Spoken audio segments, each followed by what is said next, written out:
Martedì 5 marzo, buongiorno Sicilia, da Michele Cucuzza ed Angelo Gagliano. Attenzione, un italiano su 3 è in sovrappeso, fioccano anche in Sicilia intanto le strutture Airbnb e presenteremo poi un film sulla guerra in Ucraina intitolato Il sesto sigillo. Intanto l'attualità di stamane: 6 persone sono state arrestate a Siracusa nell'ambito di un'inchiesta coordinata dalla Direzione Distrettuale Antimafia di Catania. Sono accusate di associazione mafiosa, porto illegale di armi, lì ci sono 2 degli indagati, detenzione di droga. L'indagine della polizia avrebbe accertato la riorganizzazione del gruppo mafioso della Borgata, ritenuto un clan satellite della cosca Bottaro Attanasio. Adesso rientriamo in studio per darvi notizie della inchiesta su Palermo che ha permesso la fine della latitanza di Giuseppe Auteri. Era irreperibile dal 2021, è il boss di Portanuova, sfuggito alla cattura dopo un delitto scovato in un appartamento vicino alla stazione ferroviaria di Palermo. Aveva con sé una pistola. Era latitante dal 2021, reggente del clan di Portanuova, cercato anche all'estero. È stato arrestato nella zona della stazione centrale di Palermo. Manette per il boss Giuseppe Auteri, 49 anni. L'indagine sul capo mafia palermitano di Portanuova è stata coordinata dal procuratore Maurizio De Lucia. Auteri era riuscito a sfuggire al blitz denominato Vento, scattato dopo l'omicidio del boss Giuseppe Incontrera. Il reggente del mandamento si trovava in via Giuseppe Recupero, nella zona di via Oreto, in un appartamento. Era armato e aveva con sé una pistola. È stato sorpreso dall'arrivo dei carabinieri che da tempo erano sulle sue tracce. Non aveva via di scampo, in casa c'erano diverse migliaia di euro. Nel pomeriggio il blitz e poi le manette. Il capomafia Tommaso Lopresti gli aveva assegnato un delicato compito, quello di tenere la cassa del mandamento, e lui aveva eseguito reggendo il clan. È stato un arresto molto importante, abbiamo arrestato Auteri Giuseppe, quindi riconosciuto come il capo del mandamento di Portanuova, 48 anni, è stato arrestato oggi pomeriggio dai carabinieri del nucleo investigativo del comando provinciale con il supporto dei carabinieri del ROS, il supporto tecnico. Ovviamente abbiamo dato esecuzione ad un'ordinanza del 2022 che era stata emessa dalla Procura di Palermo. È un risultato importante, quindi si continua ancora nell'azione di contrasto contro la criminalità organizzata per rendere una città sempre più sicura e quindi per superare questa criticità che da tanti anni interessa la città di Palermo. Auteri al momento dell'arresto non ha detto nulla, non ha opposto resistenza. Adesso indagini in corso per capire chi ha aiutato il boss nella sua latitanza. Restiamo nel palermitano perché ci sono state altre azioni di contrasto alla mafia. È stato azzerato il mandamento di Trabia, sono finite in manette 19 persone, capi e gregari che dominavano a suoni di attentati e di estorsioni, dominavano il territorio, coinvolti vecchi e nuovi referenti di Termini, Caccamo, Cerda e Vicari. Nella mafia che si riorganizza e definisce capi e reggenti c'era anche quella del mandamento di Trabia, che nella notte ha subito un duro colpo fino all'azzeramento dei nuovi componenti che stavano prendendo sempre maggiore potere sul territorio. I carabinieri del reparto operativo e della compagnia di Termini Imerese di Palermo hanno infatti eseguito 19 misure cautelari firmate dai magistrati della DDA di Palermo guidata dal procuratore Maurizio De Lucia. In carcere sono finiti capi e affiliati delle famiglie di Termini Imerese, Caccamo, Trabia, Vicari e Cerda a seguito di indagini partite nel 2015. Sono tutti accusati a vario titolo di associazione mafiosa, estorsione, danneggiamento seguito da incendio, lesioni personali, minacce, detenzione e porto illegale di armi da fuoco, trasferimento fraudolento di valori, furto in abitazione, favoreggiamento personale, turbata libertà degli incanti commessi con l'aggravante del metodo mafioso. Gli approfondimenti investigativi hanno messo in luce il nuovo organigramma del mandamento mafioso di Trabia, ma anche delle famiglie ad esso collegate, dopo l'incisiva azione di contrasto di un'operazione antimafia del 2016 che aveva documentato legami e connivenze con i mandamenti mafiosi limitrofi. Rientriamo in studio, chiedo ad Angelo Gagliano se ci sono notizie ancora, altre notizie su queste operazioni antimafia sui quotidiani. Proprio così, Michele, partiamo dal giornale di Sicilia che ha un titolo piuttosto eloquente, lo leggiamo e lo vediamo insieme. La mafia riprende a sparare, il delitto in Contrera, quelli di via Lumia e Sperone, un filo unisce i più recenti fatti di sangue a Palermo, l'ultima vittima intercettata al telefono, siamo a terra, spero nel futuro, il blitz con 9 arresti a Brancaccio ha svelato il ritorno alle armi delle cosche, sventato possibilità di vendetta per dirimere i dissidi tra le famiglie, ma c'è di più, come leggiamo, pizzo, attentati e furti, altri 19 in carcere, si riferisce proprio al servizio che abbiamo appena finito di sentire, arretata fra Trabia, Termini, Vicari, Cerda e ancora Sciara, ma era latitante dal 2021, a Incella il boss Giuseppe Auteri è il reggente di Porta Nuova. Questa è la situazione e poi c'è una sentenza, Villaggio Santa Rosalia, 15 condanne, insomma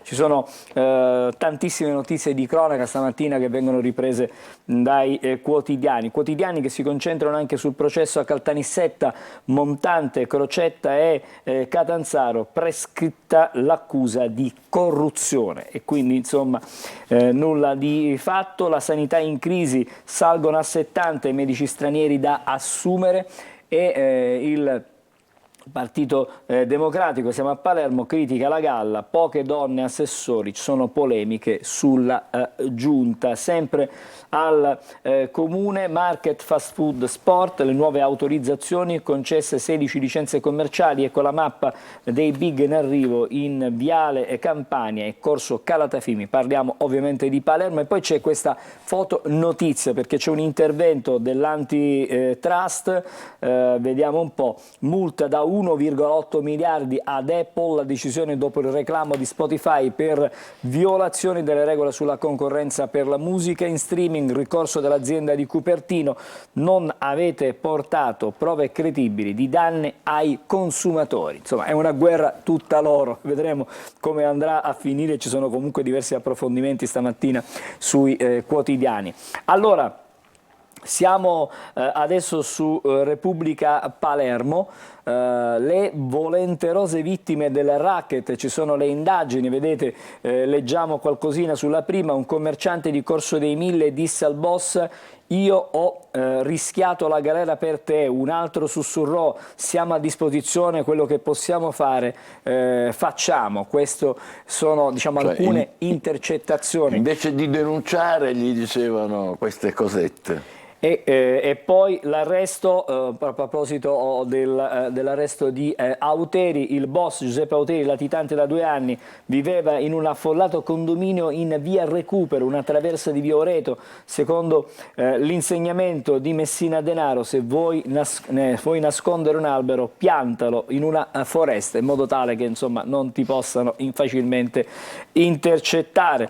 E poi si torna a parlare stamattina su Repubblica del Bosnia Gate, la traccia dei soldi che arriva fino a Londra, i fondi versati dagli studenti dell'Ateneo Fantasma diretti anche ad una società inglese il cui amministratore è l'avvocato Pinelli. Il mio è solo un incarico fiduciario, comunque ho congelato il rapporto. Questo è quello che si legge. Poi il provvedimento, restiamo stavolta a Palermo città, nuove regole su pub e movida, il vademecum per gli esercenti, questo sulla prima pagina di Repubblica. Allora cerchiamo di approfondire qualcosina in più, vedete il Bosnia Gate, il filo dei soldi porta a Londra, si muove lungo le rotte internazionali il giro milionario frutto delle rette versate dagli studenti, ecco quali sono le tracce che hanno lasciato. E poi ancora il sistema Messina, il fiduciario sulle società decideva lui. Parla l'avvocato Giuseppe Pinelli, il cui studio romano è sede delle casseforti creati dal rettore del circuito Jean Monnet. Questo è per il Bosnia Gate. E poi Ancora sulle pagine interne di Repubblica andiamo a leggere quelle che sono le nuove regole per la movida, pub e discoteche e con un vademecum in centro storico, stop alla musica a mezzanotte, orari più stringenti per le sale da gioco, previste sanzioni e sequestri per chi viola queste norme. Dunque c'è un vademecum molto preciso. Poi sempre sulle pagine interne di Repubblica Palermo c'è il caso, la protesta dei rider, l'ordinanza sulle bici ci complica il lavoro. E ancora dicono serve una deroga, la chiediamo da tempo, c'è anche la questione della casa di cui si discute dal 2022 in via Pignatelli, Aragone. Insomma tutte storie che riguardano in maniera diretta, in maniera diciamo precisa la città di Palermo. Restiamo ancora a parlare di Palermo sulla Repubblica, edizione chiaramente del capoluogo siciliano. Il rapporto, quello che viene riportato, la spesa per il lavoro, il paradosso siciliano, seconda ragione per costi, ultima per occupazione. Secondo lo studio di Unipol e Ambrosetti, l'isola colleziona una serie di primati negativi. A parlare un rappresentante della UIL, numeri impietosi per quanto riguarda la nostra regione. Tutto questo sulla pagina interne di Repubblica. Adesso lasciamo Repubblica, andiamo sulla prima pagina della Sicilia di Catania e leggiamo insieme intanto i due fatti più importanti. Il caso dossieraggi, Salvini alza il tiro e si riferisce all'inchiesta di Perugia. Il leader della Lega è duro, spioni usati per abbatterci, chiederò i danni, PM in antimafia, un secondo fascicolo a Roma. Ma perché Salvini è convinto che sia ai danni suoi e della Lega, ma in realtà c'è un ventaglio vastissimo di vittime, diciamo, di questo. Ci sono tantissimi nomi, arrivano anche al mondo del calcio, c'è di tutto davvero, poi vedremo magari nei particolari. Ancora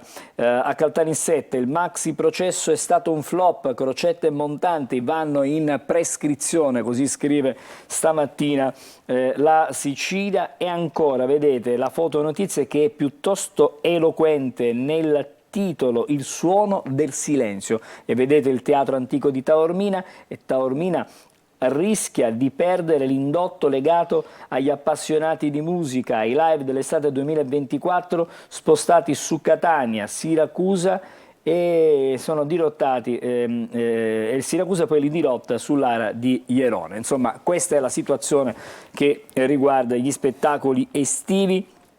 La prima pagina sempre sulla Sicilia di Catania, c'è un appello del presidente dell'Ars Galvagno, giovani a rischio, impegno dell'Ars sulla legge, la politica sarà responsabile, scrive ancora. E poi retroscena, vedete il caso di Paternò, vi ricordate il campo dove dormono i braccianti che vengono poi utilizzati nelle campagne, sono tutti extracomunitari. In prefettura una spedizione punitiva per sgomberare, arriva in prefettura, diciamo, questo caso, e adesso si pensa praticamente che si possano sgomberare gli alloggi. Domani è prevista per l'appunto questa riunione in prefettura. L'allarme poi sempre a proposito delle tensioni tra i giovani, c'è una rissa con mazza da baseball fra Adranite e Biancavillesi nel gruppo 5 minorenni, ne abbiamo parlato ieri, abbiamo fatto vedere le immagini di questa mega rissa che ha portato a 8 denunce, e di questi per l'appunto 5 sono anche minorenni.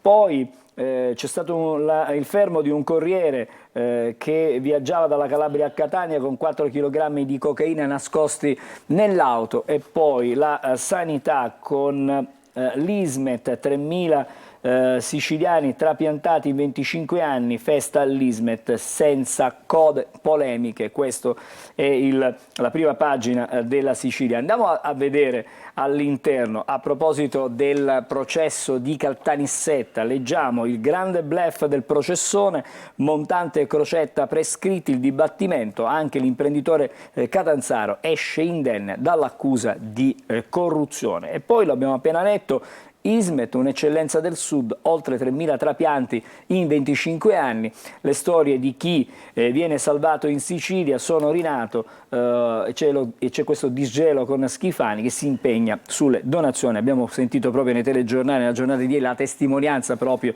delle persone trapiantate. Adesso siamo alle parole del presidente dell'ARS, impegno politico sui giovani a rischio, liberi di scegliere, sarà in una legge. Il presidente dell'ARS Galvagno raccoglie l'appello che era stato lanciato dal quotidiano La Sicilia. Ma intanto, come possiamo vedere, è quello che abbiamo già mostrato, rissa con mazze da baseball fra Adraniti e Biancavillesi, ci sono 8 denunciati, questo è un piccolo fotogramma di quello che poi è stato mostrato con il video diffuso ieri dalle forze dell'ordine. Allarme e sicurezza a Paternò, il racket degli affitti in nero dietro la spedizione punitiva, almeno dovrebbe essere così la spiegazione che viene, la lettura, la chiave di lettura. Adesso siamo a Catania, con la pagina che si occupa della città e della sua provincia.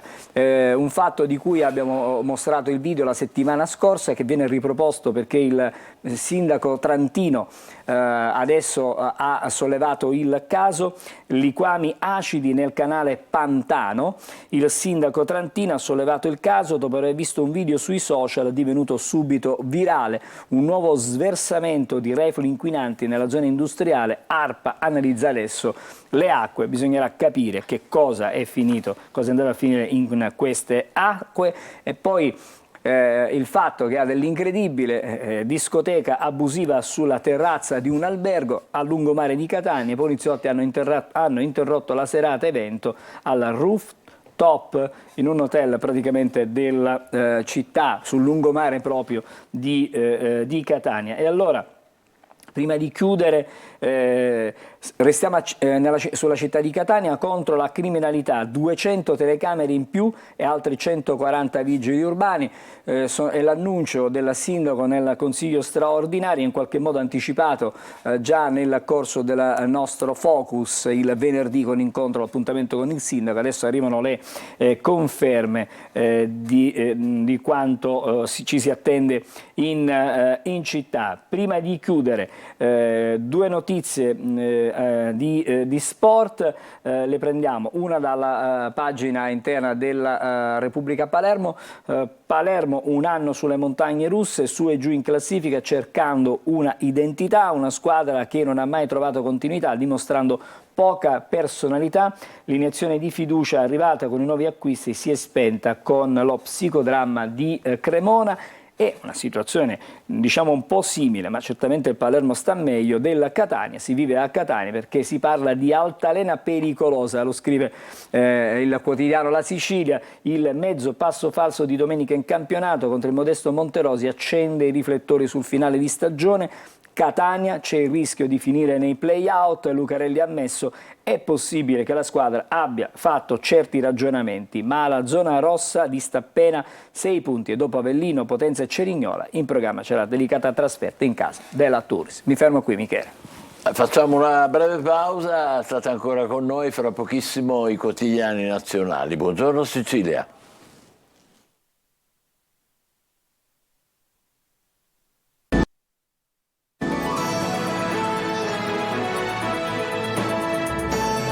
Buongiorno Sicilia, è il momento della rassegna stampa nazionale con Angelo Gagliano. Allora, cominciamo stamattina con il Corriere della Sera. Il titolo che vedete principale: indagini pilotate con i dossier, politici spiati, l'antimafia adesso convoca i procuratori. La notizia è questa: scoppia il caso De Rao del Movimento 5 Stelle, le carte usate contro il presidente anche della FIGC Gravina, corsa dei leader in Abruzzo per le regionali, perché si vota, abbiamo già detto, domenica. Sappiamo. Allora, a proposito di questo, al Movimento 5 Stelle dico: uniti si vince, anche il PD vuole la pace, dunque un segnale della Schlein nei confronti del leader del Movimento Conte. E poi leggiamo ancora: le 19 donne miliardarie, l'Italia è quarta nel mondo. Questa è una classifica che viene proposta dal Corriere della Sera. Poi ancora, vedete, Francia, l'aborto nella Costituzione, la Chiesa protesta. È una notizia che stamattina si ritrova proprio su tutti i quotidiani e le pagine interne con tanti approfondimenti. C'è il via libera a Trump, la Corte Suprema può essere eletto. 9-0 il risultato finale di questa consultazione alla Corte Suprema statunitense. Cioè unanimità. Esattamente. E poi ancora vedete in Sicilia questa fotonotizia: incuria e visitatori in cali alla Villa Romana, patrimonio dell'UNESCO. Vedete Garze e Muschio tra i mosaici, il degrado di Piazza Armerina. Non è certamente una bella storia quella che viene mostrata in prima pagina dal Corriere della Sera oggi. Adesso siamo a Repubblica, vedete Repubblica apre, ha il titolo in alto principale con le presidenziali degli Stati Uniti: la Corte Suprema dà il via libera a Trump. E poi il super martedì delle due Americhe che vengono praticamente messe a confronto. E sulla Repubblica stamattina leggiamo anche un'intervista al capo della nostra Marina militare, parla proprio dell'Italia, scudo anti-Houthi. Leggiamo il Duilio pronto a difendere i mercantili non solo dai droni ma da ogni tipo di minaccia. Nel Mediterraneo sfide ravvicinate con le navi russe, adesso la priorità è proteggere i cavi sottomarini, che sono praticamente quelli che consentono anche la trasmissione, le comunicazioni. Missione Aspides, la maggioranza media per ottenere voti anche del Movimento 5 Stelle. E leggiamo sempre dalla prima, a proposito di diritti, Francia, l'aborto entra nella Costituzione. Ripeto, questo è un titolo che si ritrova su tutte le prime pagine. La Stampa, Perugia smonta il dossieraggio, la procura di Cantone esclude costruzioni di notizie false e passaggi di denaro sui politici e VIP. Questo è dunque, e Salvini attacca comunque, metodi sovietici, chiederemo i danni.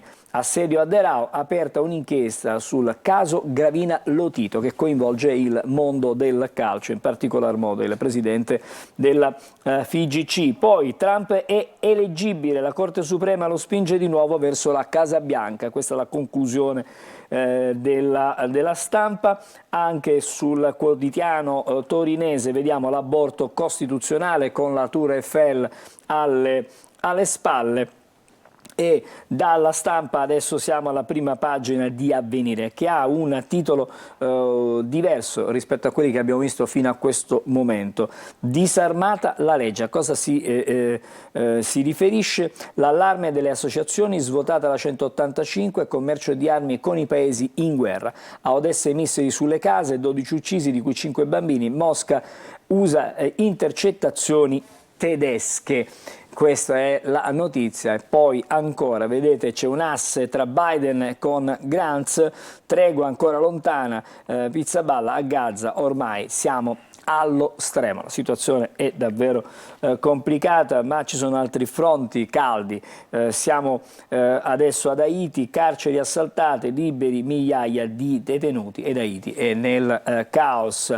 L'aborto in Costituzione, Francia, diritto a rovescio, così scrive stamattina Avvenire, che chiaramente è il quotidiano dei vescovi italiani. Poi ancora, prima pagina con il Fatto Quotidiano, Bibi ci prova in Libano, Gantz si smarca e si accredita con gli Stati Uniti. E poi il titolo principale: Salvini si fa la campagna elettorale spese nostre, 600.000 euro pagati dal Ministero per il suo tour Italia del sì, lo scrive il Fatto Quotidiano. Adesso il Giornale, Italia sotto attacco, la sinistra diserta, l'Aula vota il sostegno alla missione, il PD c'è, 5 Stelle compagni no, la crisi nel Mar Rosso. Ancora il dossieraggio, Conte fa il furbo, io vittima, le trame PM giornali, così scrive stamattina il Giornale. Vedete poi l'astensionismo degli iraniani, rivolta non violenta contro il regime, si vota praticamente in Iran, ma la situazione non è per niente facile e semplice. La politica italiana, quantomeno quella regionale, Tajani, in Abruzzo si vince, c'è spazio a sinistra, Il Messaggero, e poi fisco quiz per la dichiarazione. Vediamo di capire che cosa significa. Verso l'addio al 730, per comunicare i redditi un questionario con procedura guidata. Il nuovo sistema già quest'anno affiancherà la precompilata, modello anche per le partite IVA. E vedremo come andrà a finire. Interrogazioni hot, il prof palpeggiava le sue studentesse a Frosinone, l'indagine in una scuola media dopo la denuncia di 12 ragazze, docente è stato sospeso. L'antitrust contro il monopolio di Apple, una multa da 1,8 miliardi per la musica in streaming. E poi vedete ossessione moda in passarella con la taglia 34, quindi praticamente Stecchini. addio. Esattamente, gli stilisti vogliono le donne stecchino, si legge sul Messaggero questa mattina. Diamo uno sguardo a quello che può essere l'economia, sanità. Leggiamo treni, strade, porti, tagli e rinvii per il 70% degli interventi del PNRR bis. E poi ancora siamo negli Stati Uniti, Gantz incontra Harris, Netanyahu visita fuori luogo, la palestinesi alla fame costrette a mangiare cibo per animali, che la situazione è davvero difficile e complicato. Sui dossier verifiche a tutto campo, scrive stamattina il quotidiano Il Sole 24 Ore, la Corte Suprema degli Stati Uniti, Trump è eleggibile. Adesso andiamo a vedere anche l'Unità, eccolo qui il titolo, anzi i due titoli principali.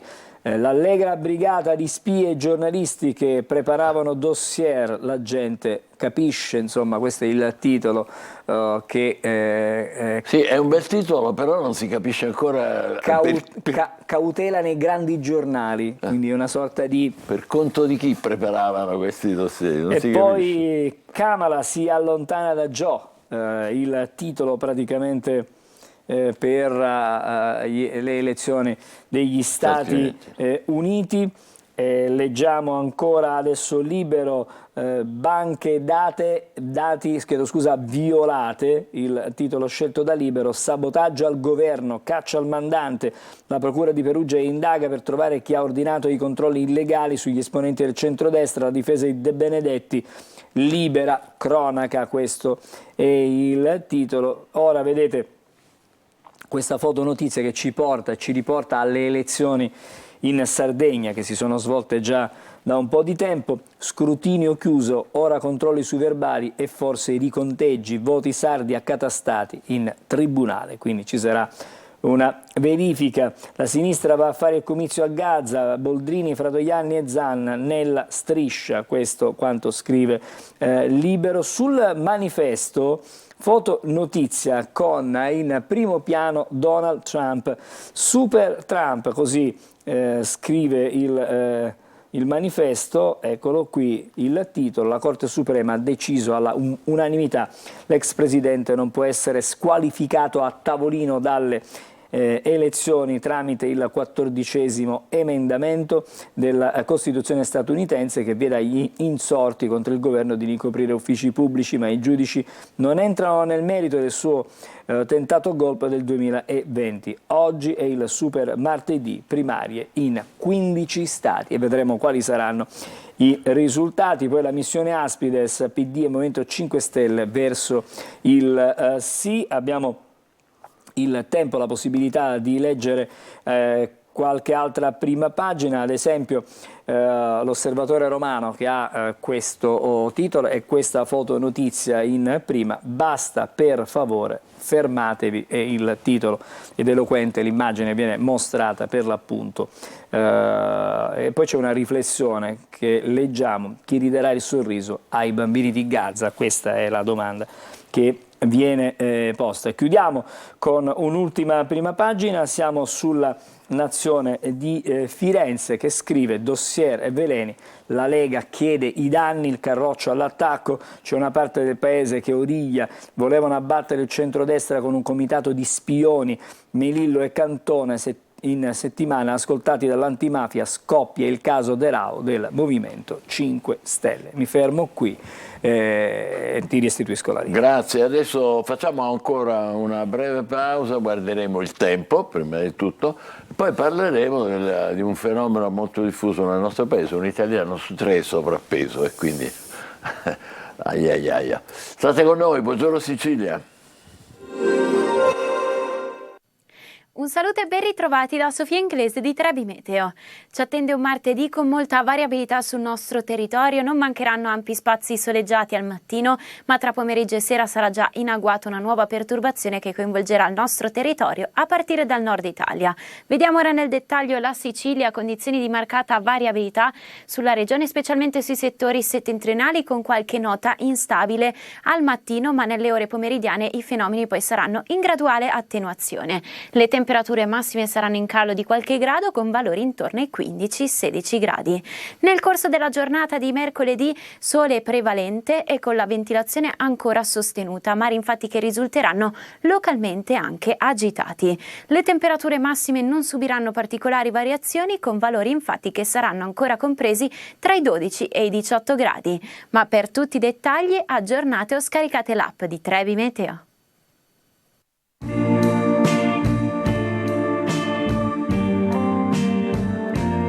Posso dirti ciò che sento da tempo? Dimmi.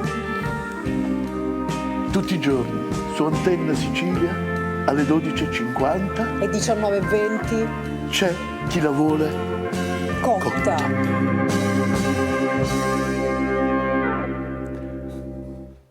Buongiorno Sicilia, allora un italiano su 3 è in sovrappeso, il 10%, 1 su 10 è obeso, è una realtà che certamente ci impressiona, ne vogliamo parlare con il dottor Salvatore Mazzarino, endocrinologo.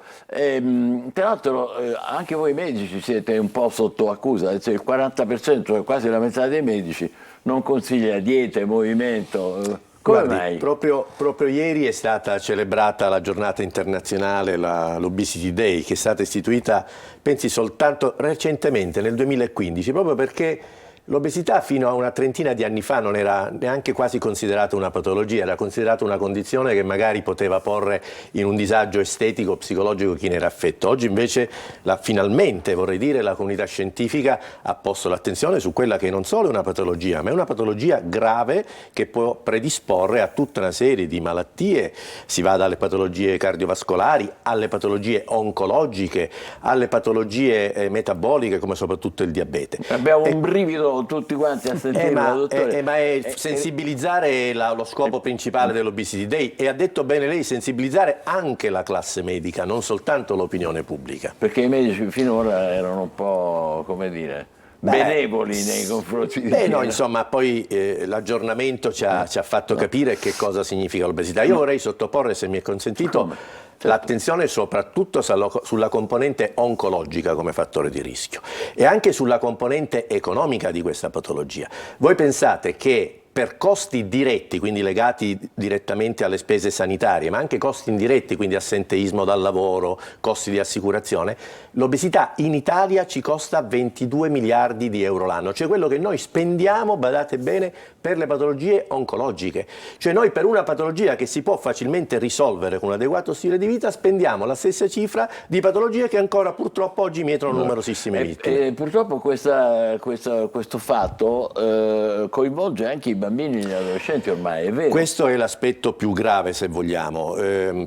Sì, lei ha fatto dei numeri allarmanti sulla prevalenza dell'obesità e oggi questo colpisce soprattutto i bambini. Pensate che un bambino obeso diventerà un adulto obeso e quelle che erano patologie e complicanze dell'obesità che noi vedevamo in età avanzata già le notiamo in età pediatrica. Vediamo bambini ipertesi, vediamo bambini con steatosi epatica, vediamo bambini con livelli di colesterolo alto. Ma quindi, come mai, dottore? Che sta succedendo? Perché? Beh, sicuramente lo stile di vita influisce. Noi tre abbiamo un'età che magari da bambini giocavamo nei cortili con le biciclette a pallone. Oggi i nostri figli hanno un modo di giocare molto più sedentario. C'è uno studio tedesco che ha evidenziato che un bambino obeso rispetto a un bambino normopeso trascorre 2 ore in più rispetto o alla televisione o ai videogiochi. Questo ci dovrebbe fare capire, oltre poi a un utilizzo di prodotti alimentari, a volte anche commerciali, che certamente non possono essere considerati salutistici. Si mangiano i fast food, si mangia velocemente, si saltano le merende, si saltano le colazioni, tutti fattori predisponenti a quella che poi è il sovrappeso e l'obesità. Ma quando uno poi è sovrappeso in età molto giovane, se la può cavare rapidamente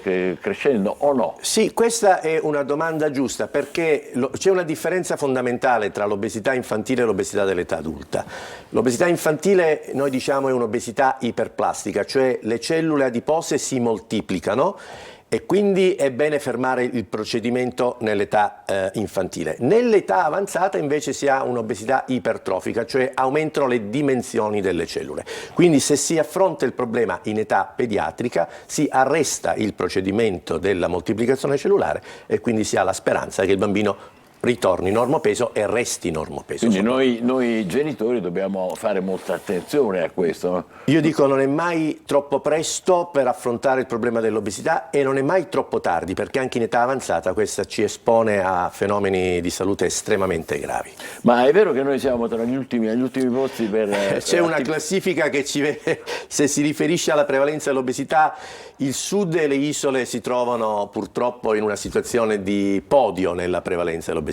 Sicilia, Campania e Calabria hanno il più elevato numero di pazienti obesi e sovrappeso. E questo vuol dire che facciamo meno movimento oppure che mangiamo un po' più Sicuramente c'è una componente genetica, ma ci sono dei fattori ambientali dove il movimento e l'alimentazione svolgono un ruolo fondamentale. Però d'altra parte è una situazione che è diffusa nel mondo. Ci sono 1 miliardo di persone che un miliardo di pazienti. Siamo in 8 miliardi. Allora, le do un numero ancora più allarmante, perché 1 miliardo è la popolazione francamente obesa. Se lei aggiunge poi 1,5 miliardi di persone che hanno un peso superiore rispetto all'altezza, allora il numero sale a 2,5 miliardi.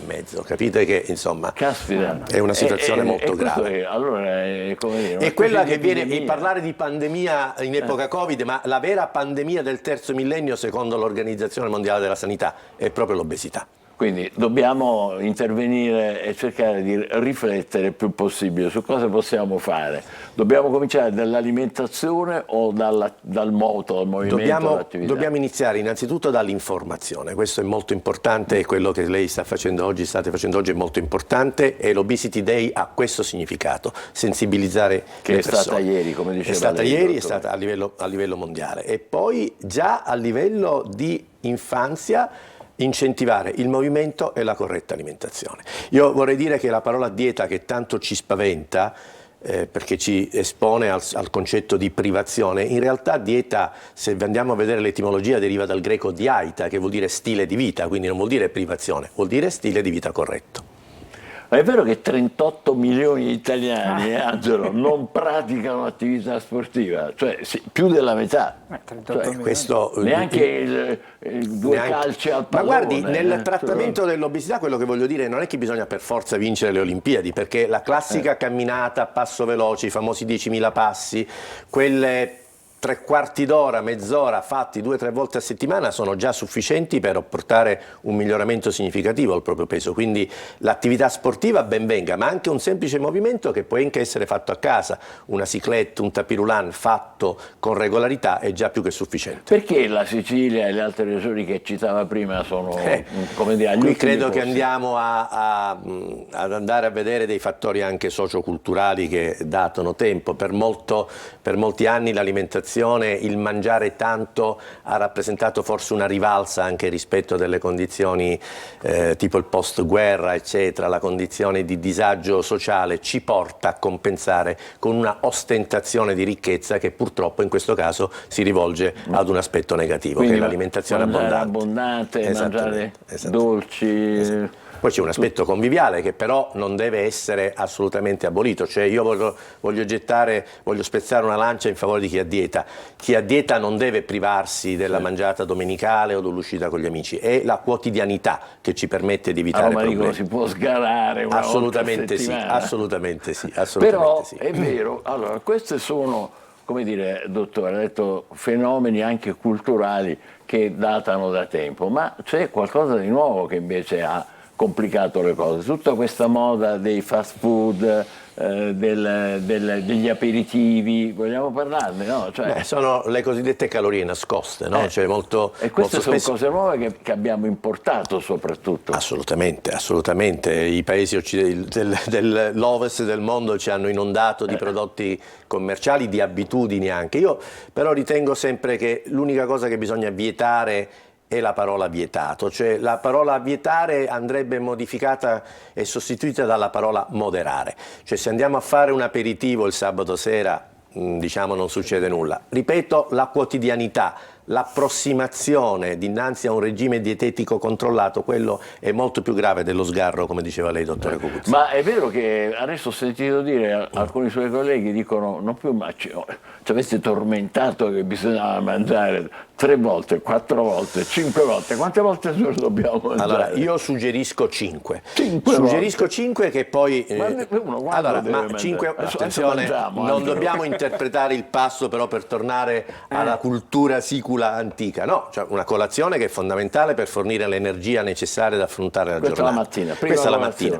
I 2 pasti tra virgolette principali che sono il pranzo e la cena, intervallati da 2 break semplicissimi che possono essere fatti anche con un pacchettino di crackers nel taschino piuttosto che in macchina, perché questo permette una distribuzione nell'arco della giornata più uniforme di un ormone che si chiama insulina, che è quella che regola le glicemie, che se viene prodotta tutta in una volta, quindi mangiando solo una volta la sera quando si ritorna dal lavoro, si ha un effetto anabolizzante, quindi mangiare poco e spesso. Ma lo snack non è il babà, il cannolo, lo snack può essere uno yogurt, può essere un frutto, può essere un pacchetto di crackers, però frazionare il numero dei pasti. Adesso ultimamente c'è una moda, ne abbiamo parlato anche a lungo qui, anche al telegiornale, del digiuno. Beh, allora, il digiuno diciamo ha una sua logica in certi campi, per esempio nel campo dell'obesità appunto il digiuno intermittente alla fine si è visto che ha un effetto perché alla fine si ha una riduzione calorica e quindi non dimentichiamo che si ingrassa quando il bilancio energetico, cioè l'aumento di calorie introdotte, supera quello dell'energia dispersa con il movimento. Quindi non è bocciato questo? No, non è bocciato, però ci sono metodi meno coercitivi, una dieta mediterranea con una suddivisione dei pasti, secondo me ottiene lo stesso effetto, diciamo, creando meno disagi anche di carattere sociale a chi deve seguire una dieta. Ho capito, perfetto. È vero che ci sono, come dire, anche componenti poi psicologiche dell'obesità? Sì, l'obesità, dicevo prima, è una patologia con una patogenesi multifattoriale. Abbiamo detto i fattori genetici, poi i fattori ambientali, i fattori anche ormonali. Io faccio l'endocrinologo, ci sono alcune obesità che sono legate ad alcune disfunzioni ormonali e poi anche dei fattori psicologici che possono, i disturbi anche del comportamento alimentare. La bulimia porta ad un'obesità a volte molto molto molto grave. Ecco. Allora faremo attenzione a tutte queste sue raccomandazioni. Grazie a lei per l'invito. E cercheremo, insomma, adesso prepariamoci uno snack, Angelo, tu e io qua. Cominciamo ai primi 5 ha detto. 5, ancora è presto, questa è l'ora della colazione. Vabbè, ci facciamo portare il caffè. Ma da chi? Vabbè, grazie a voi per l'invito e buon lavoro. Altri argomenti fra poco, state con noi, buongiorno Sicilia.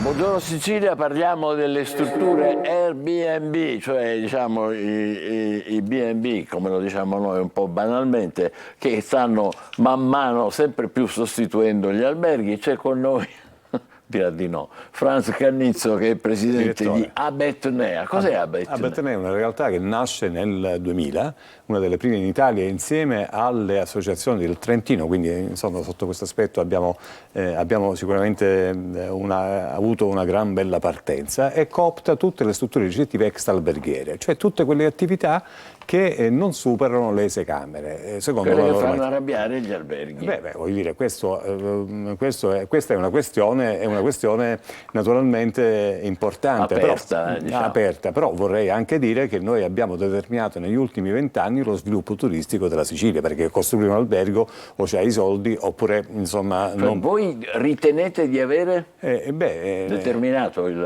Assolutamente sì, aver dato un contributo importante per lo sviluppo della Sicilia. Per quale motivo? Perché il turista arriva se trova la struttura ricettiva dove può dormire, se non lo dovesse trovare chiaramente rimane soltanto un escursionista, cioè arriva e poi va via. Il luogo è anche a buon mercato, diciamo. Vuol dire, questo è anche relativo, perché se volessimo orientarci su un segmento di turisti con poche disponibilità, l'attività si può orientare su quel tipo di cliente, oppure come abbiamo anche a Catania, ma non solo a Catania, in tutte le altre città siciliane, anche strutture ricettive extraalberghiere posizionate su un segmento alto, quindi anche abbastanza costose tra le altre. Comunque la Sicilia fa parte di quel gruppo di 3 regioni insieme alla Toscana e alla Lombardia che tutte e 3 costituiscono più di 1/3 del mercato. Assolutamente. Cioè, vediamo, allora dico, la Toscana il 12%, la Sicilia l'11%, quindi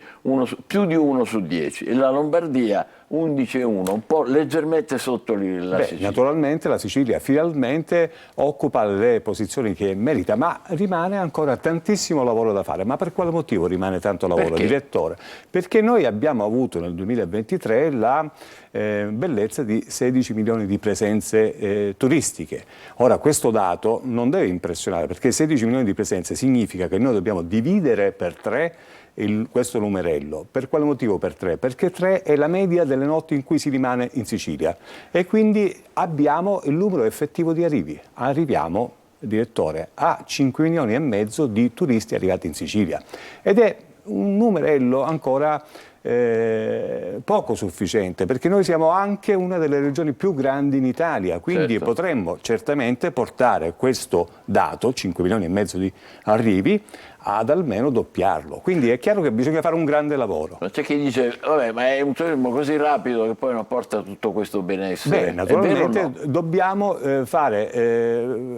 dobbiamo porci 2 obiettivi. Il primo è quello di allungare questa permanenza, da 3 magari a passare a 4, a 5 pian piano, ma anche cercare di far arrivare turisti che noi li chiamiamo di fascia di reddito medio-alto, ma non per fare snobismo, ma perché è chiaro che se il turista arriva a Catania e va a prendere soltanto l'arancino, la ricchezza che porta sul territorio è quella determinata dall'acquisto dell'arancino. Ma se dubbio. Il turista di una certa fascia di reddito viene a Catania per fare cena, per fare escursioni, per fare tutta una serie di cose, chiaramente porta una ricchezza maggiore sul territorio. Quindi dobbiamo concentrarci sullo sviluppo della ricettività e della ospitalità durante tutto l'anno, quindi non solo concentrarci sul turismo balneare che ci dà un po' l'alta stagione, ma anche cercare di spalmare questi turisti nel resto dell'anno. Come? Naturalmente turismo enogastronomico, turismo naturalistico. Noi abbiamo tante di quelle offerte che se noi avessimo una cabina di regia a livello regionale o a livello anche comunale potremmo certamente rendere efficace ed efficiente questa... Cioè, lei parla di programmazione in qualche modo. Certo, perché naturalmente ci dobbiamo porre gli obiettivi. Noi non possiamo aspettare il turista, noi dobbiamo andarlo a cercare. E per cercarlo dobbiamo anche programmare, quindi la programmazione è fondamentale. Ma significa anche occupazione, guardiamolo da un altro lato. Assolutamente sì, noi tra le altre cose possiamo dire tranquillamente che in questi ultimi 20 anni abbiamo creato occupazione, non solo e anche imprenditorialità, su un settore che naturalmente ha delle grandi potenzialità. Quindi è un settore che può creare imprenditori e anche occupazione, perché attorno all'attività è chiaro che bisogna sviluppare dei servizi. Parliamo di imposta di soggiorno, che è un tema, come dire, controverso. Per esempio compagnie come Ryanair dicono abolitela, è quella che ci costringe poi ad alzare i prezzi, a ridurre i voli e così via. Voi che ne pensate? Beh, naturalmente noi abbiamo la necessità di collegarci bene con il resto del mondo, non soltanto con il resto dell'Italia, e il ponte ben venga fra le altre cose, con la speranza che non sia la continuazione di un sogno che dura da tempo. È importante sentirlo dire da lei. Ma anche principalmente rendere le tariffe quanto più competitive, perché mi diceva un amico giapponese che il volo da Tokyo a Roma ha un costo e a volte venire da Roma a Catania ha un costo equiparabile.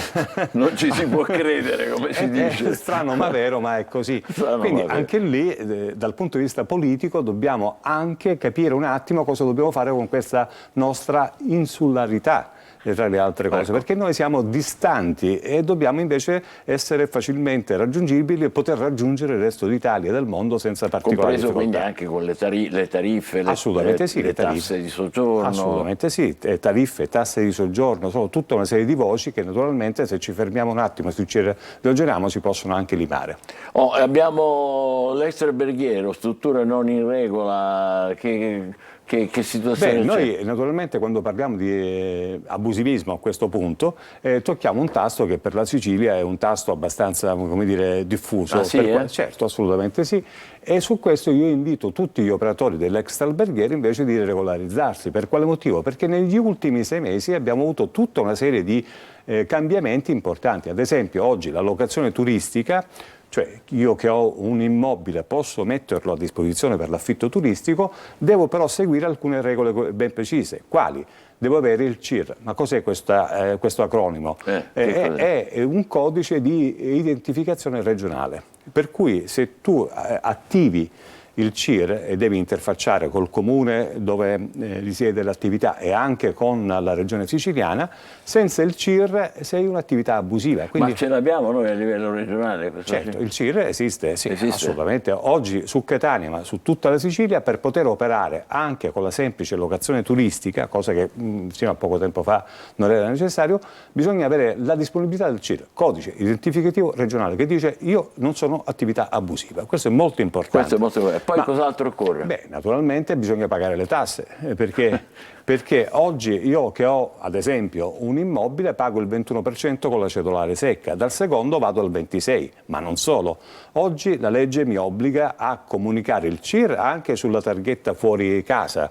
E se dovessi trovarmi in un condominio, l'amministratore è obbligato a farmi mettere il CIR, perché c'è sanzione anche per l'amministratore nel caso in cui non venga comunicata esternamente questa attività di locazione turistica. Bene.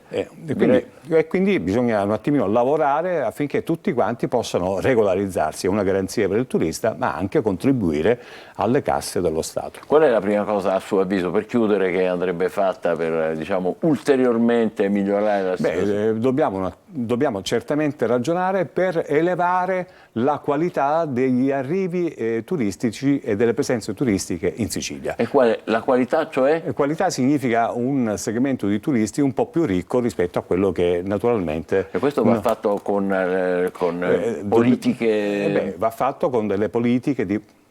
si dice, non è una parola difficile, sviluppo di strategia di marketing, cioè gestire, facilitare lo scambio tra quello che noi intendiamo offrire e quelli che potrebbero più facilmente acquistarlo. Quindi è un ragionamento che questo chi lo fa? Lo fanno gli operatori turistici?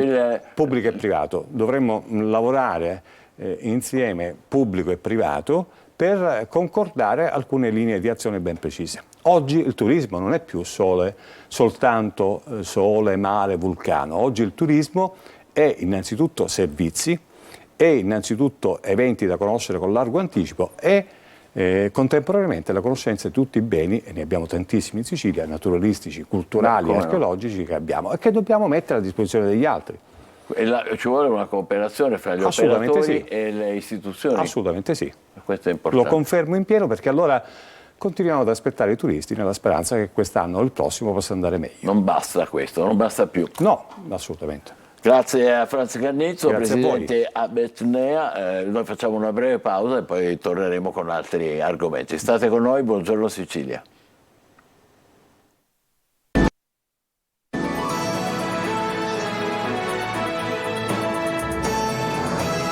Un momento importante per il nostro programma, buongiorno Sicilia, state con noi perché abbiamo un ospite in collegamento dall'Ucraina, un ospite importante, è un regista, si chiama Georgi Bilozhivsky e sta proprio eccolo qua, buongiorno, benvenuto, lui è un regista che ha realizzato un film che si intitola Il Sesto Sigillo, adesso ne parleremo con i nostri ospiti che sono in studio invece, Ornella Fazzina e Giampiero Vincenzo che sono sono docenti, quindi professori dell'Accademia delle Belle Arti.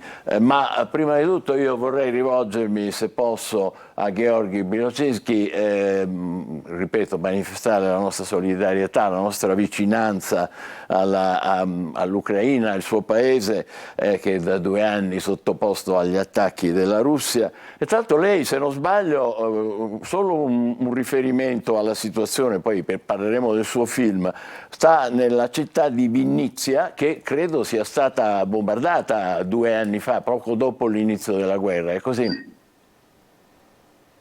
Sì, innanzitutto buongiorno cara Sicilia, grazie di cuore per avermi invitato qui stamattina in studio. È un grande onore per me stare con voi stamattina.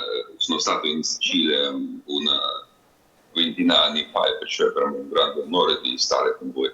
Sì, io sono in Ucraina, in città di Vinnytsia, che è stata bombardata come le altre città di Ucraina, e volevo dire anche che in questo momento, quando siamo in collegamento in onda, io non sono sicuro se non cade il razzo, il missile russo su casa mia. Questa qua è la situazione in cui vive adesso il popolo ucraino. Questo ci fa naturalmente, come dire, un po' emozionare e manifestare ancora la nostra vicinanza.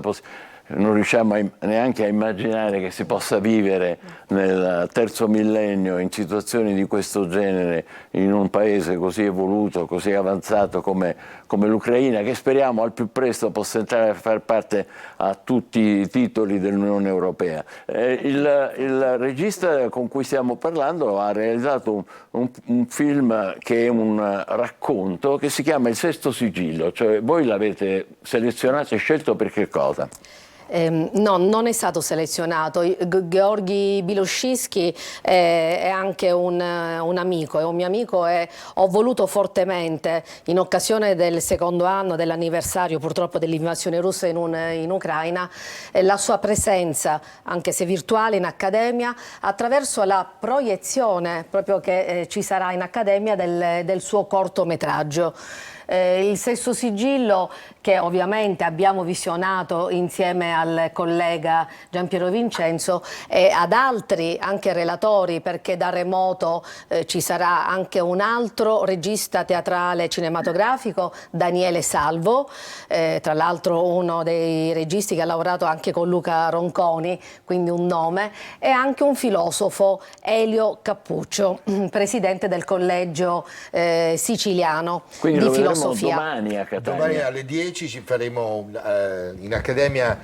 Noi da 3 anni abbiamo aperto la scuola di cinema, non tutti ancora lo sanno, ma da 3 anni le accademie aprono le scuole di cinema. Noi siamo la prima scuola di cinema, in qualche modo, una delle primissime a essere aperte. Beh, questo è bellissimo sentirglielo dire. Dove si vedrà, a che ora? Così alle 10 a via Franchetti 5, nell'Aula Magna, che è anche una sala cinematografica dell'Accademia, proietteremo il cortometraggio. E se posso dire solamente una parola, forse è veramente l'unica parola che possiamo dare è quella agli artisti. Ormai non ci sono più parole per parlare di questa terribile realtà di una guerra nel XXI secolo, alle porte di casa nostra, perché non siamo molto lontani, e l'unica forse cosa che possiamo fare è dare spazio agli artisti, perché quel linguaggio degli artisti, il linguaggio del cinema, resta ancora più impresso rispetto a una quotidianità che purtroppo a volte ci abitua alle cose più terribili, e forse non possiamo che dare la parola a loro. Ecco, Biloczynski, la interpello ancora per chiederle, sia pure in breve, stiamo vedendo alcune immagini nel suo film, eccolo qua, si intitola Il Sesto Sigillo, sì. È dedicato naturalmente alla guerra ucraina, ma c'è il racconto di un personaggio che è Tatiana. Vuole accennarci un po' chi è Tatiana? Questo qua è un periodo troppo tragico per il mio paese, perciò è molto importante che tutto il mondo sappia di più della guerra in Ucraina. E perciò di nuovo vi ringrazio per la vostra solidarietà umana. Allora, Tatiana è una eroina di questo indagio psicologico, io sono anche psicologo.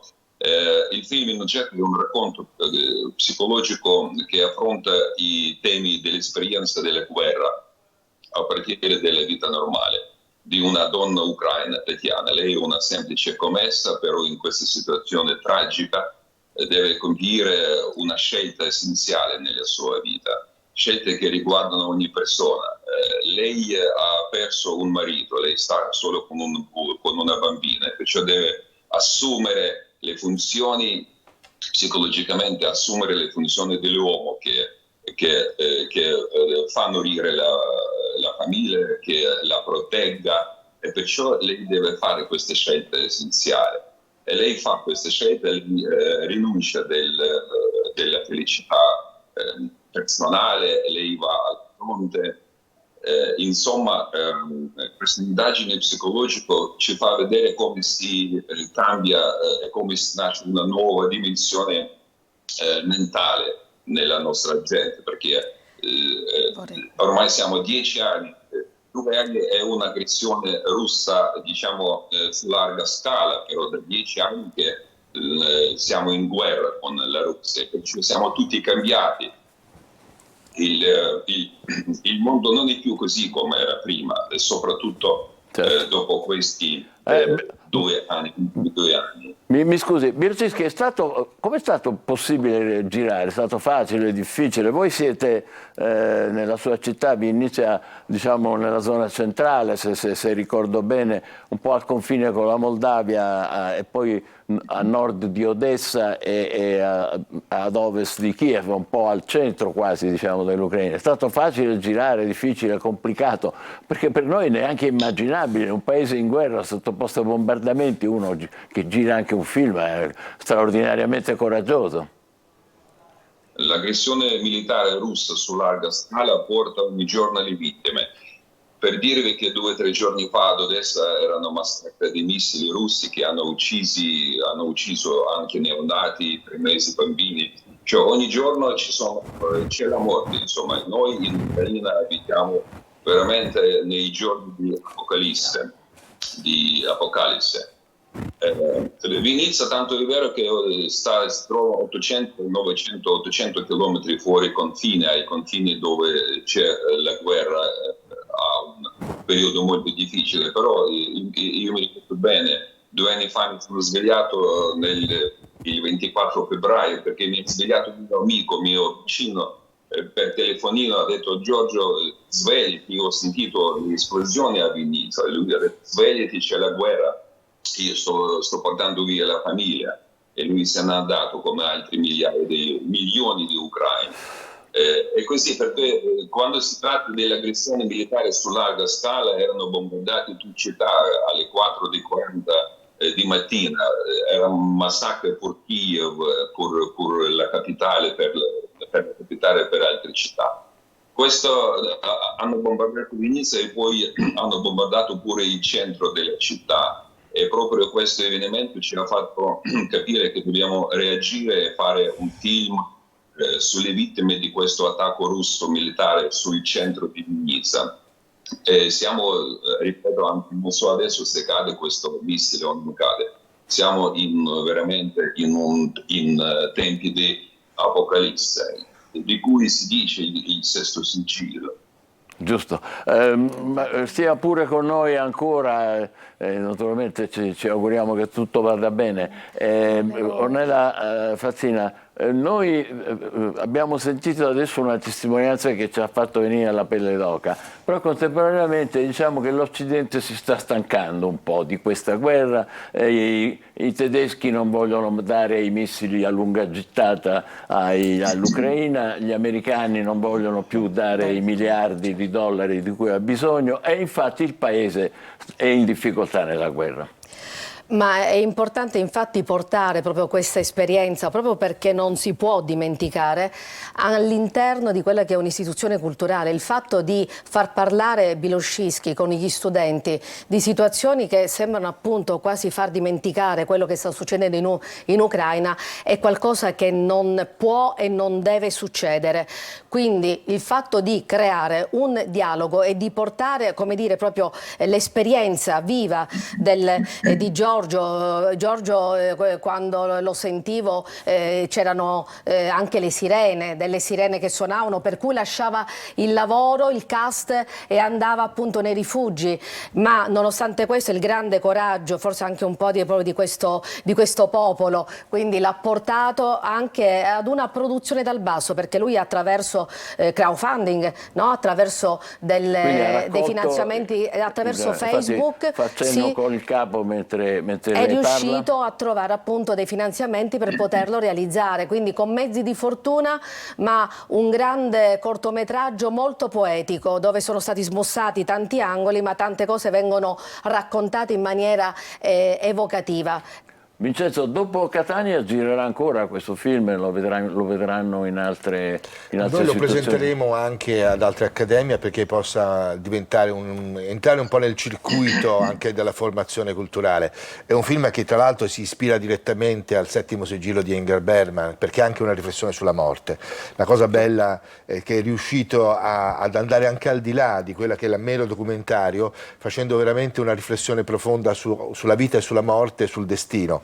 Penso che sia una cosa che oggi dovremmo vedere. Vorremmo chiudere con Bilowski, per favore, con l'ultima sua...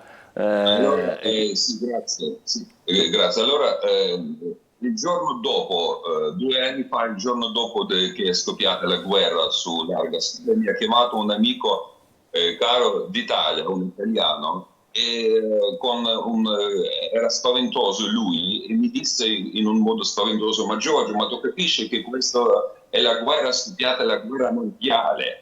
Ha detto lui. Io non ho pensato che veramente sarà scoppiata la guerra mondiale, però lui mi ha citato questo. E poi veramente io vedo che se le donne, ci sono più di 15.000 donne ucraine che stanno sul fronte a combattere, se la donna ammette le missioni dell'uomo e già le donne in Ucraina vanno a combattere, allora significa che tutto il mondo verrà a combattere contro il russo male, contro il male russo. Questo è importante di capire, che nessuno non sarà non grado in questo conflitto, in questa guerra. La ringraziamo molto, le facciamo i complimenti anche per questo film e confermiamo la nostra solidarietà e vicinanza a lei e a tutto il popolo ucraino che vive questa condizione così terribile ormai da 2 anni, sfiancato, come possiamo immaginare, con centinaia di migliaia di vittime, donne sul fronte come lei ha raccontato, ma che trova l'energia e la forza anche per produrre qualcosa che possa coinvolgere a livello culturale un po' il resto del mondo. In ogni caso la nostra vicinanza spero lei possa sentirla. Grazie a Georgi Bilowski, regista ucraino in diretta che abbiamo appena sentito dalla sua città, Vinnytsia, e ringraziamo anche Ornella Fazzina e Giampiero Vincenzo, che domani presenteranno a Catania il film del regista ucraino che abbiamo appena incontrato in diretta, che si chiama Il Sesto Sigillo, e sarà proiettato alle 10 all'Aula Magna dell'Accademia delle Belle Arti di Catania. È anche un segno della nostra solidarietà e della nostra vicinanza all'Ucraina martoriata così ormai da 2 anni. State con noi, è il momento dell'Almanacco. Buongiorno Sicilia. Dal 5 marzo 2023 si celebra la Giornata internazionale per la consapevolezza sul disarmo e la non proliferazione, una nuova ricorrenza voluta dall'ONU per promuovere la pace e la sicurezza nel mondo. Ti capita mai di svegliarti 1 minuto prima della sveglia e rimpiangere quel minuto di sonno perso? C'è una spiegazione scientifica. Il nostro corpo ha un orologio biologico che si adatta ai nostri orari, se li manteniamo regolari. Così ci sveglia da solo, senza bisogno di allarmi. Questo orologio biologico segue il ritmo circadiano, che dipende dalla luce e dal buio. Quando scende la notte, i nostri occhi mandano un messaggio al cervello: è ora di dormire. Quante volte avete sentito dire a qualcuno "botta risali"? Si tratta di un'imprecazione molto famosa che si lancia verso qualcuno verso cui non si nutre grande simpatia. Ma perché si dice? Beh, la risposta è presto detta. L'origine di questa frase è abbastanza antica ed è ricollegata al duro lavoro dei minatori. Questi estraevano il sale in anguste e pericolose gallerie e spesso sbattevano la testa contro pareti rocciose. Così è nata l'imprecazione.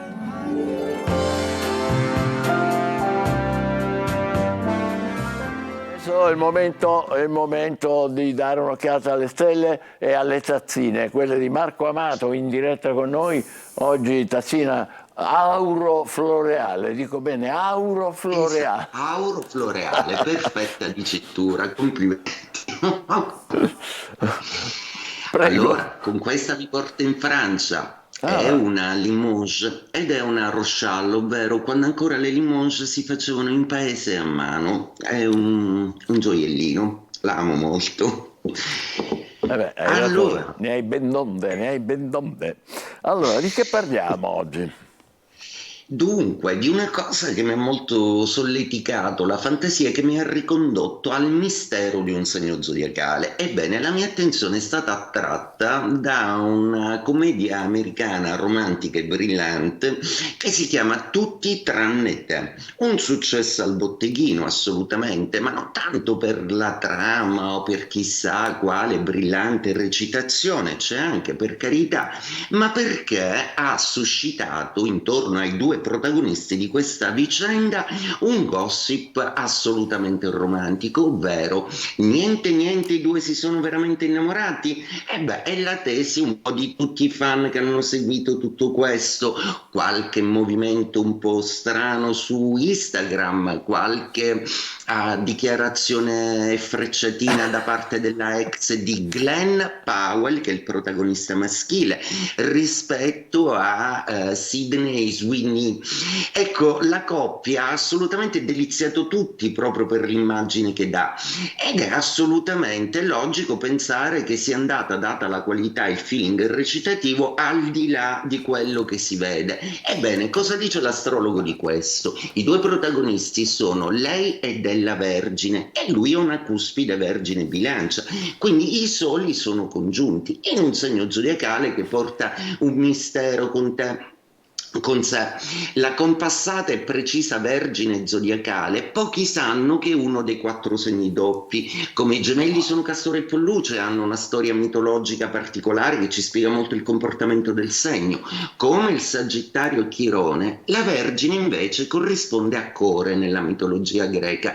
Core era figlia di Demetra, dea delle messi e dell'agricoltura, che dopo il rapimento di Plutone divenne anche Proserpina, dea della morte. Quindi in un unico personaggio coincidono le valenze della vita, 6 mesi l'anno, ed altri 6 mesi l'anno quelli della morte. Quindi il segno zodiacale della Vergine in genere, nonostante abbia un'apparente linearità e classe innata, riserva a volte dei segreti e delle sorprese da Scorpione, passionale e intenso e misterioso. Quindi la risposta dell'astrologo rispetto al possibile amore nascosto che c'è tra i due è sì. Sì.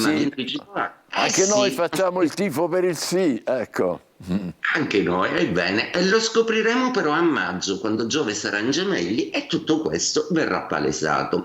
Oggi è una giornata con una luna in Capricorno, una serissima luna in Capricorno, ma non troppo, perché proprio gli aspetti che forma con i segni d'acqua, in particolare con i pesci, la rendono una luna assolutamente solida, efficace, soprattutto per i segni di terra. Quindi Toro, Vergine e Capricorno assolutamente in pole position. Oggi è un'ottima giornata per aggiustare tutta una serie di cose. Un po' più rallentati, chiaramente, essendo la luna di terra, sono i fuoco, proprio perché Ariete, Leone e Sagittario devono badare un po' di più. Ariete ad una sistemazione familiare e logistica, per cui sarà fondamentale la sua presenza, mentre invece il Leone si sente un po' messo da parte oggi, ed è una cosa che i leoni non amano molto, quindi qualcuno deve chiarire le proprie posizioni, i propri sentimenti ai Leone. Mentre invece i Sagittario godono di una luna di seconda seconda casa devono affrontare una bella gatta da pelare in termini amministrativi, pratici ed economici, quindi i Sagittari oggi attenti proprio alla parte un po' più pratica delle loro esistenze, la logistica in primo piano. Cosa fanno gli Aria? Sicuramente i Gemelli hanno un momento di ripresa importante, anche se ancora intermittente, non carbura, quindi è un po' un'altalena di emozioni. Bilancia, oggi la luna in Capricorno, quindi è una luna in quadratura, un incontro un po' pesante da affrontare, una giornata piena di lavoro, ma che saprete districare in una maniera eccellente ed elegante. Stress purtroppo con la luna in quadratura. Acquario, la luna è in 12ª casa, quindi le emozioni e le sensazioni dell'Acquario oggi sono più o meno incontrollabili e sono un pochino più affettuose e predittive. L'intuito degli Acquario oggi è straordinario. Andiamo agli Acqua. Cancro, assolutamente in opposizione la luna di oggi. La luna è la vostra signora, per cui quando è in opposizione vi pone davanti a quella che è la problematica del momento, quindi come riuscire a dialogare un po' meglio in amore, e i Cancro studieranno oggi un po' questa faccenda. Scorpione, amica la luna in Capricorno, proprio perché interviene nell'area della comunicazione affettiva. Gli Scorpioni hanno fatto un pieno affettivo familiare e a livello comunicativo e lavorativo oggi sono brillanti e dinamici. Pesci, per ultimo, oggi ha una giornata splendida, visto che i sestili della Luna accendono tutta la forza di Saturno, di Nettuno, del Sole e di Mercurio, quindi chi più ne ha più ne metta. I pesci oggi sono destinati a vivere una splendida giornata, e una splendida giornata auguro al nostro Pesci, che oggi compie gli anni, quindi buon compleanno Angelo. Passa una splendida giornata. Grazie. Ah, vedi quante cose sa l'astronomo, io non lo sapevo. Noi non ho parlato con Marco. Faccio gli auguri in diretta anch'io al nostro Angelo Gagliano che compie gli anni, evviva. Grazie a Marco Amato noi andiamo avanti lo stesso, te la cavi, ormai sei più vecchio. Guarda, comunque. Allora, nel lontano 5 marzo del 1836 Samuel Colt, avete già capito, comincia la produzione della prima rivoltella, nota come revolver o revolver. Diventerà presto un'arma molto diffusa nel Far West e sarà usata da famosi pistoleri come Bill the Kid, Jesse James, eccetera, eccetera. Siamo 40 anni dopo, 1876, nasce uno dei più antichi e prestigiosi giornali italiani, il Corriere della Sera. Il primo numero è uscito nel pomeriggio del 5 marzo con una tiratura di 15.000 copie e solo 4 pagine. È ancora oggi uno dei giornali più letti e influenti d'Italia.